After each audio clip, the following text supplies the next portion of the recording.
Hello friends, how are you all? Welcome back to my channel Learn with Ditya. Friends, मेरे काफ़ी relative, मेरे काफ़ी friends मेरे teaching experience से पूछते हैं कि इंग्लिश कैसे सीखे, क्योंकि हमें तो IAS वाईएस नहीं बनना है बाबा, हमें सिंपल वाली इंग्लिश सीखनी है। सिंपल वाली इंग्लिश सीखने के लिए हमें कितनी ग्रामर आनी चाहिए?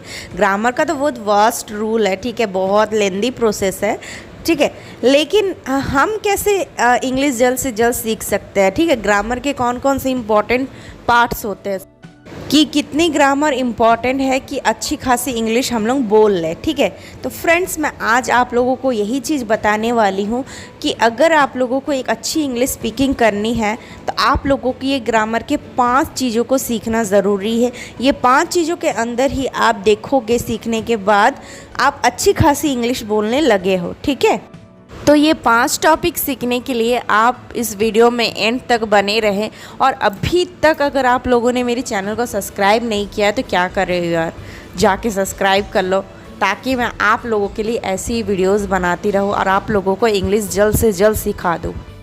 तो आप लोगों को पहला दिन सीखना है, अगर आप लोग जानते हो कि सेंटेंस क्या होता है, सेंटेंस स्ट्रक्चर कैसे होता है, तो आप पहले दिन से टेंसेस पढ़ना स्टार्ट कर दो। सबसे इम्पॉर्टेंट होता है टेंसेस।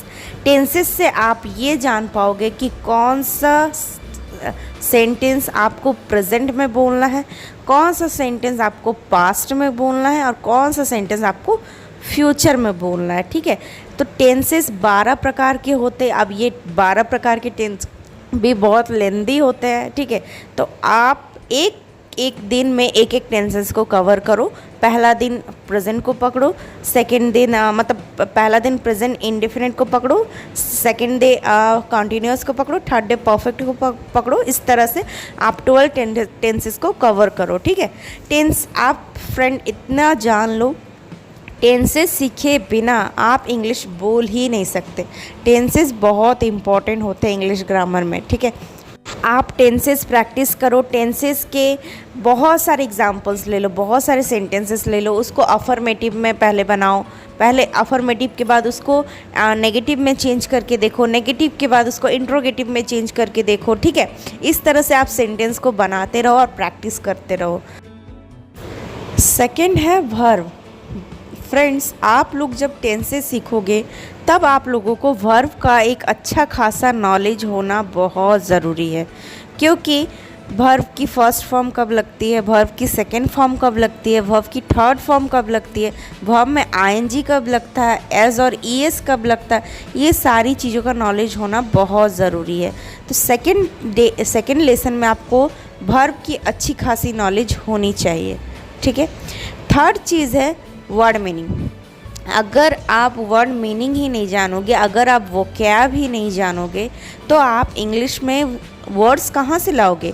आप अगर ये नहीं जानोगे कि जाने का मतलब गो होता है, खाने का मतलब ईट होता है, बोलने का मतलब स्पीक होता है, पढ़ने का मतलब स्टडी होता है, तो आप यही बेसिक चीज़ें नहीं जानोगे तो आप किस तरह से अपनी सेंटेंस को बनाओगे?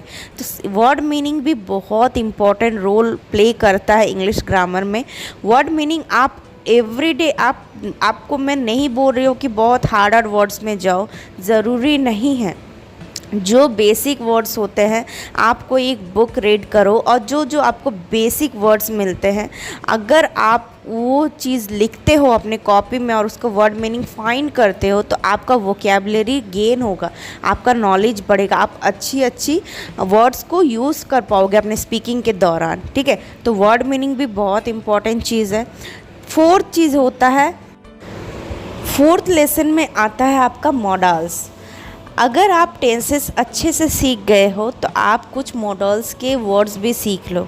ठीक है, टेंसेस में आपका सकता है, सकती है, वो सब नहीं आता है, चाहिए वाले सेंटेंसेस नहीं आते हैं। ठीक है, चाहिए के लिए क्या लगता है।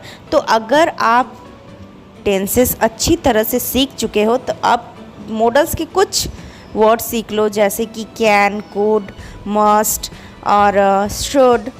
ठीक है, ये कुछ मॉडल्स वर्ब है, इसको भी आप सीख लो।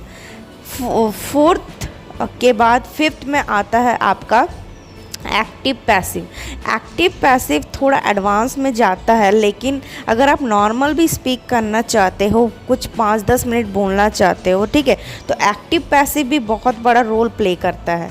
आपको एक्टिव पैसिव भी आना बहुत ज़रूरी है। अगर आप टेंसेस अच्छे से सीख चुके हो, अगर आपको पता है कि कैसे अफर्मेटिव बनता है, कैसे नेगेटिव बनता है, कैसे इंट्रोगेटिव बनता है, तो आप उसको एक्टिव पैसिव में भी चेंज करके देखो। आप सेंटेंस मेकिंग करो, ठीक है, कम से कम रोज़ 10 सेंटेंस बनाओ। मैं आपको ज़्यादा नहीं बोलूँगी क्योंकि ये बहुत बोरिंग होते हैं, ठीक है। आप रोज़ के 10 सेंटेंसेस बनाओ, उसके बाद ये पाँचों टिप्स को आप फॉलो करो। पहले आप टेंस को पकड़ो, एक ही दिन आपको सब कुछ नहीं करना है। और हाँ फ्रेंड्स, ऐसे मत करना कि जल्दी जल्दी कोर्स कंप्लीट कर ले, ऐसा नहीं। आप ये 5 चीज़ें सिर्फ सीख रहे हो तो पाँचों को अच्छे से सीखो। आप देखना, आप डेफिनेटली गुड स्पीकर बन जाओगे, ठीक है। आई होप फ्रेंड आपको मेरी वीडियो अच्छी लगी है। अगर अच्छी लगी है तो प्लीज़ मेरे चैनल को सब्सक्राइब करना। अभी के लिए इतना ही। Thank you so much, bye bye.